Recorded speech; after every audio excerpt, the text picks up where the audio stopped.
Russia bombed NATO territory last night. Not near NATO territory, not close to the border. Inside it, a Russian Shod attack drone crossed sovereign NATO airspace, flew over a civilian neighborhood in Romania, and slammed into a residential apartment building while people were sleeping. The building caught fire. People were hurt. And right now, as you're watching this, the most powerful military alliance in the history of the world is busy crafting carefully worded statements and scheduling phone calls. Let that sink in. Russia bombed NATO. And the response so far sounds like a strongly worded letter to a neighbor who keeps sparking in your driveway. This is not a drill. This is not a near miss. This is not some ambiguous incident open to interpretation. This happened on the night of May 28th going into May 29th, 2026, and it represents a threshold that everyone in every NATO capital swore would never be crossed. Well, it just was, and how we respond or fail. To respond in the next 72 hours will define the next decade of global security. If you care about American lives, American commitments, and what kind of world we're handing to the next generation, you need to understand exactly what went down, what it means, and why the silence from certain corners of power is the most dangerous thing happening right now. Before we go any further, if you are not subscribed to this channel, do it right now. Hit that subscribe button, turn on every notification, and share this video, because what we're covering today is exactly the kind of story that mainstream media will sand down, soften, and bury under talking points before the day is out. You deserve the unfiltered version. Let's get into it. Here is what we actually know happened. On the night of May 28th, Russia launched another one of its drone campaigns against Ukrainian civilian infrastructure. This is not unusual. Russia has been doing this for years, targeting power grids, water systems, apartment blocks, hospitals. The systematic destruction of civilian life in Ukraine has become so routine that Western news cycles barely flinch anymore. But this time, something different happened. One of those Shod attack drones, and let's be clear about what a Shod is. It's not some harmless surveillance toy. It's a kamikaze drone packed with a substantial explosive charge, Iranian-designed and Russian-deployed. Built specifically to kill and destroy. One of those drones did not stay in Ukrainian airspace. It traveled, it crossed the border, it entered Moldovan territory or flew south over the Odessa region, and then it entered Romanian airspace. Romania, a NATO member since 2004, a country that under Article 5 of the NATO Charter is afforded the same collective defense guarantee as the United States of America. That drone flew through sovereign Allied airspace, and it struck a civilian apartment building in the city of Galai, in southern Romania, near the Danube River border with Ukraine. The building caught fire. Multiple floors were engulfed. People inside that building, civilians, residents, people who went to bed that night with no expectation that a Russian attack drone would come through their roof, were injured. We know there were serious casualties. The full picture is still emerging, but what is not ambiguous, what is not up for debate, is that this happened.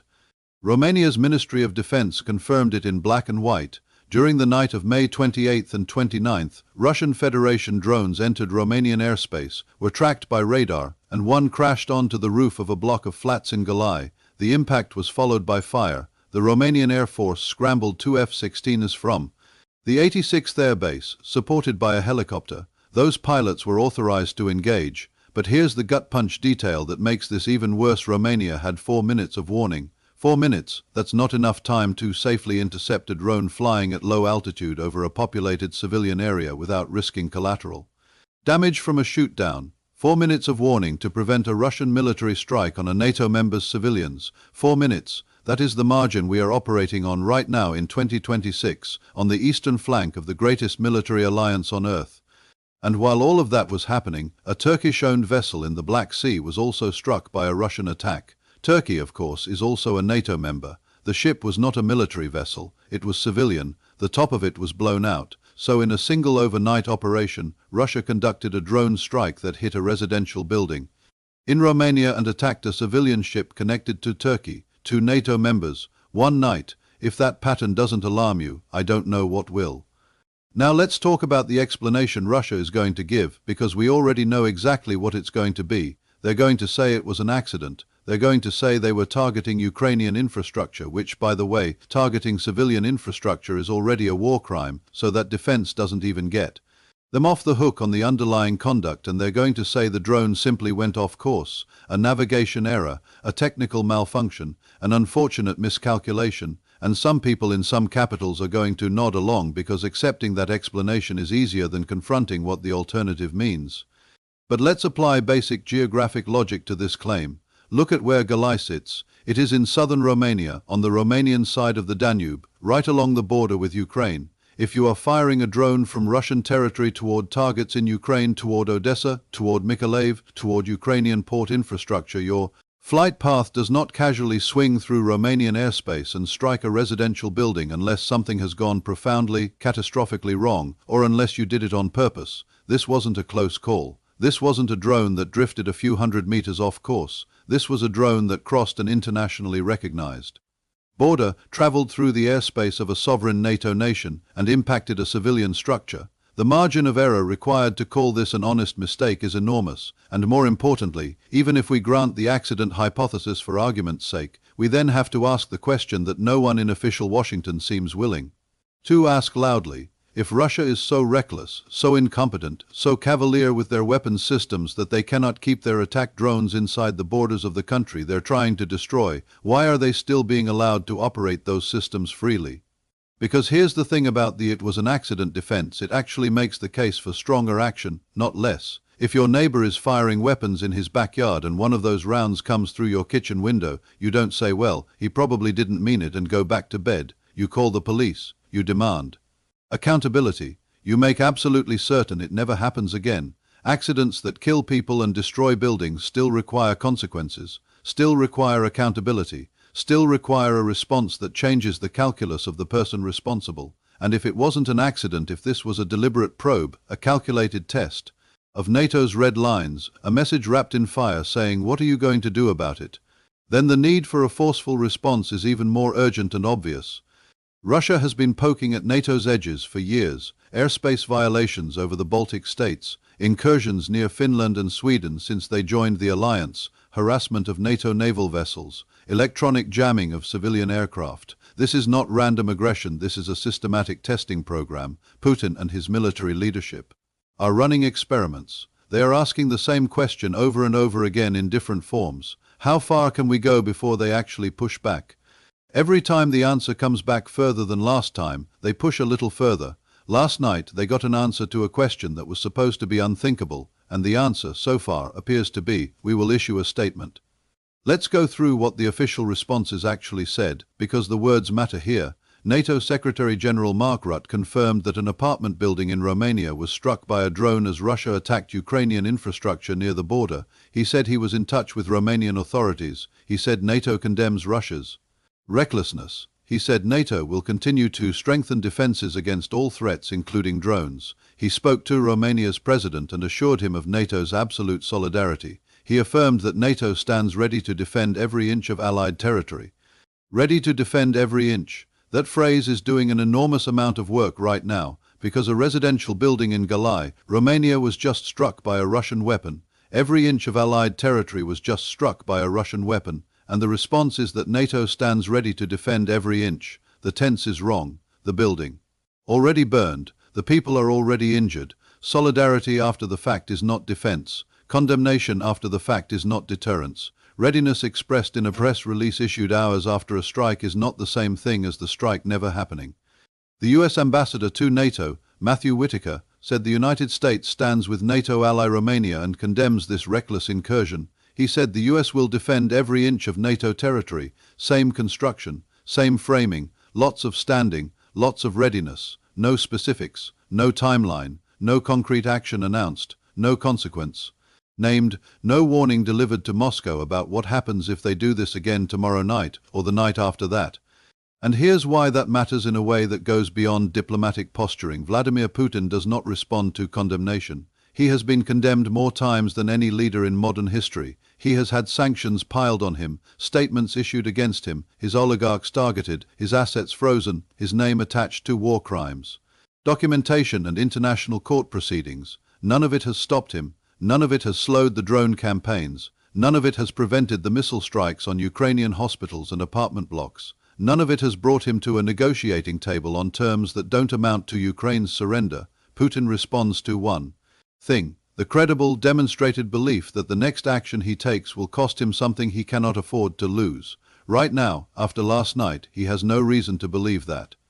This is the moment when we need to widen the lens, because what happened in Romania last night did not occur in a vacuum. It is part of a pattern that has been building with frightening consistency, and if you understand the pattern, the direction it's heading becomes very hard to ignore. Pull back and look at 2026 as it has unfolded so far in the Eastern Theater.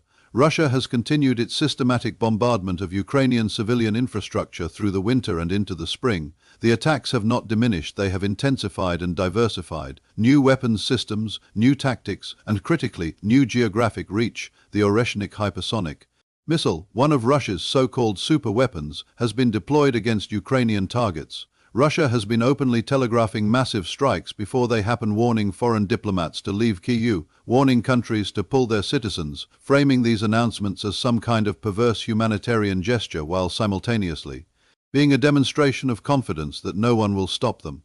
And now Volodymyr Zelensky is warning again, as of the morning of May 29th, that his intelligence services have data indicating Russia is preparing for a new massive attack. He is not speaking in hypotheticals. He is speaking from the same intelligence picture that predicted the last massive Oreshnik strike, when Zelensky says, his people are seeing the signs of a large incoming attack. That warning deserves to be taken with complete seriousness by every NATO capital and every American policymaker who still believes in the value of the commitments this country has made. Because here is what this pattern looks like when you zoom out. Russia is not flailing. Russia is escalating methodically and deliberately. The strike on the Romanian apartment building was not the random byproduct of a chaotic war machine. It was the latest data point in a deliberate calibration exercise. They are measuring, they are watching, they are asking every single time whether the line has moved, and every time the answer comes back as statements without consequences, they update their model. Their model right now says, NATO will not act militarily in response to a strike on NATO territory. If that model holds, what comes next? The Turkish ship attack compounds this further. Turkey is a complicated NATO ally. It has its own relationship with Moscow, its own equities in the Black Sea, its own political calculations. But a Russian attack on a Turkish civilian vessel is still a Russian attack on assets connected to a NATO member. The fact that it happened on the same night as the Romania strike is not coincidence. This was a show of capacity and willingness. Russia was demonstrating that it could simultaneously strike NATO-connected targets in multiple theaters and face no military consequence. That is an extraordinarily dangerous lesson for them to be learning at this stage of this war. Now let me tell you why every single American watching this needs to care about what happened in Romania last night, because I know some of you are asking, why does a drone strike in southern Romania have anything to do with me, my family, my job, my community? And the answer is both immediate and profound. The United States has approximately 10,000 troops stationed in Romania right now. They are there as part of NATO's enhanced forward presence, as a deterrent force, as a signal of American commitment to collective defense. Those are American sons and daughters, brothers and sisters, husbands and wives living and working on Romanian soil. Russian weapons just struck Romanian soil. The distance between where that drone hit and where American service members are stationed is not so large that this can be treated as someone else's problem. Beyond that, the United States is a signatory to the NATO Charter. Article 5, the Collective Defense Clause, is the entire foundation of what NATO is and what it means. It says that an attack on one is an attack on all. It is the guarantee that has underpinned European security and therefore global stability since 1949. Every time an American president has assured a European ally that the United States will defend them, they were invoking Article 5. Every time an American soldier has been stationed on European soil, their presence was a physical manifestation of that commitment. Last night, that commitment was tested in a way it has almost never been tested before. A Russian weapon struck a NATO member's civilian population. The question of whether Article 5 applies, and if it applies, what the response looks like, is not an abstract academic question. It is the central question of the next 72 hours. And here's the thing that should make every American furious regardless of where they sit politically. The cost of weakness here is not free. Appeasement has a price tag. Every time a red line is crossed without consequence, the next red line gets cheaper to cross. If Russia establishes, through demonstrated experience, that striking NATO territory produces statements and solidarity calls, but no military or strategic consequence, then the deterrence value of NATO membership, the very thing that has kept large-scale conventional war out of Western Europe for 8 decades, begins to erode. And once that deterrence erodes, the cost of rebuilding it is measured not In press releases, but in lives, potentially including American lives. The whole architecture of post-World War II security was built precisely to avoid the situation where American soldiers have to fight on European soil again. Letting that architecture decay to avoid a difficult moment is not caution, it is the most expensive kind of short-term thinking imaginable. We are watching, in real time, a test of whether the Western world has the resolve to defend the order it built. Ordinary Americans have a direct stake in that test. If you have been watching this channel, you know that we don't do empty outrage here. We don't just identify problems and then leave you staring at the wreckage. So let's talk about what a real response actually looks like, not reckless escalation, not carpet bombing, not actions that shortcut the chain of decision-making that exists, precisely to prevent catastrophic mistakes, but a response that is proportional, credible, and genuinely changes Putin's calculus. If this video gave you something real, something you won't get from the sanitized, both sides coverage on the major networks, then do one thing right now. Subscribe to this channel, turn on every notification, and share this video with someone who needs to understand what is actually happening in the world, not the version that makes everyone feel comfortable, the version that's true, because comfortable lies are how we end up with burning buildings and 4-minute warnings and statements that mean nothing. We are better than that. We have to be. See you next time.